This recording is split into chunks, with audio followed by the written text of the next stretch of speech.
Hello guys! Hello! This is for Virgo.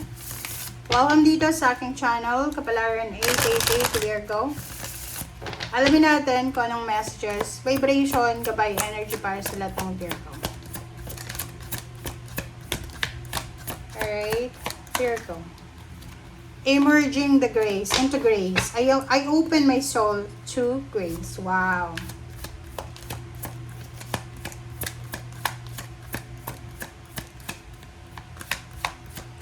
Alright, Virgo. Kuha pa tayo dito ng isang baraha, guys. Okay. Giving birth. Ang galing. Okay, Virgo. Maybe this is literal. Maybe literal na buntis ka ngayon, manganganak ka, or magbubuntis ka pa lang, or kakapanganak mo pa lang. Or posibleng dito sinasabi ng barahan na may bago ka na plano. It's either gusto mong mag-resign and then may plano kang pumunta ng ibang bansa, or may plano kang lumipat ng ibang bansa, or may plano kang lumipat ng ibang company. Kumbaga, sinasabi ng barahan na to na meron kang pinaplano na pagbabago na posibleng this is around the world, or pwedeng ito ay long distance, long term, or whatever man.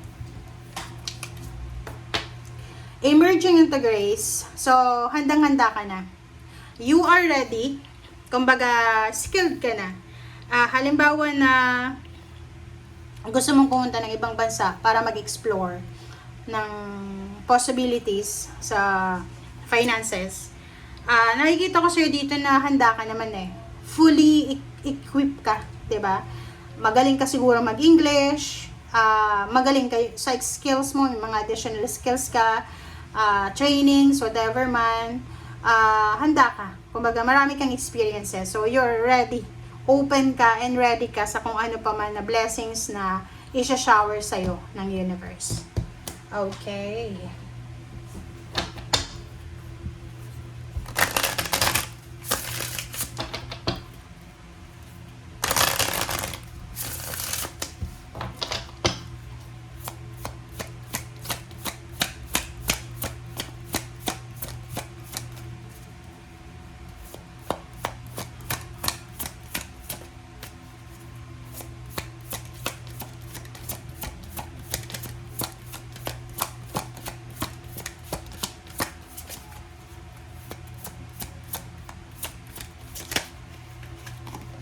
Okay, number 5, this is attachment.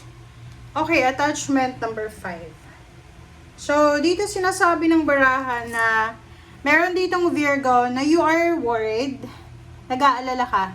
Nag-aalala ka sa connection mo. Pwedeng sa ano to, sa mga friendship. Pwedeng natatakot ka na baka yung mga kaibigan mo ay pwede kang traidorin. Relationship, ganun din, asawa, kung may asawa ka na, natatakot ka na baka traidorin ka ng asawa mo, ipagpalit ka sa iba. Or maybe this is the attachment, maybe you're attached to your old self na kailangan mo nang alisin yung mga limited na belief mo. And kailangan mo nang i-welcome kung ano yung bago, parang ganun. So, yun yung medyo worries mo ngayon. Yung pag-aalala mo is yung mga attachment mo. Or masyado kang naka-base sa sasabihin ng mga tao. Ganun. So, yun lang. Like, halimbawa, may trabaho ka. Gusto mong mag-resign kasi pagod ka na. Gusto mong magpahinga. Ang kinakatakutan mo is natatakot ka. Baka kung anong sabihin ng mga tao sa paligid mo, ng mga kapitbahay mo, ng relatives and friends. So, parang ganun. Which is hindi maganda yun, guys. Kasi kung yung decision mo is nakadepende sa iba, hindi ka magiging malaya. Kasi kahit hindi mo gusto, gagawin mo kasi ayaw mong mapahiya ka. Which is mali yun. Maling-mali yan, guys. Okay? Mali yan. Dapat kung ano yung gusto mo, yun yung gawin mo. Wala kang dapat naalalahanin dyan sa mga tao yun. Kasi hindi ka naman nila matutulungan. Lalo sa bills mo, hindi yan sila. Hindi ka nila matutulungan. So, kailangan isipin mo yung kapakanan mo. Okay, so what's the advice for you from your spiritual helpers? Okay. Oh, Kyanite. Oh, Virgo, sabi ng bara sa'yo dito, make time for self-care. Taking care of yourself is essential right now. Napaka-importante daw ngayon. Ngayong linggong ito, naalagaan mo ang sarili mo. Ano ba yung nangyayari sa buhay mo? 'Di ba? Kasi sinasabi ng baraha dito na baka nagkakaroon ka ng depression, anxiety, or stress na napapabayaan mo na yung sarili mo. So, importante sa linggong ito na alagaan mo yung sarili mo kasi importante siya ngayon. Okay? Para maging strong ka. Take care of yourself ngayong linggo.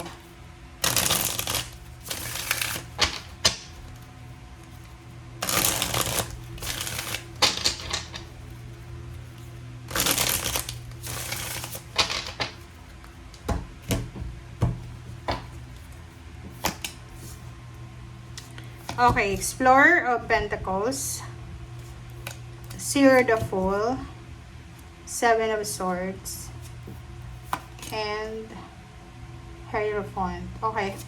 So, kung makikita mo dito, Virgo, sinasabi ng bara sa'yo dito na may mga tao na posibleng makakatulong sa'yo na makapagsimula ka ulit sa bagong buhay.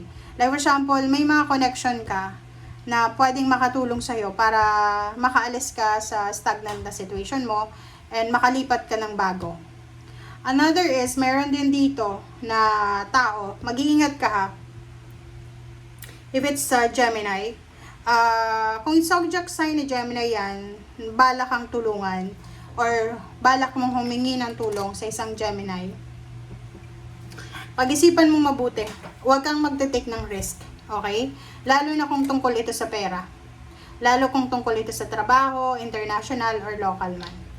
Mag-iingat ka ha. You need to be careful ha. Hindi lahat ng tulong na i-extend sa'yo ay tulong talaga. Kasi itong Seven of Swords, this is parang plano sa'yo na pabagsakin ka, plano na lokohin ka or scamin ka.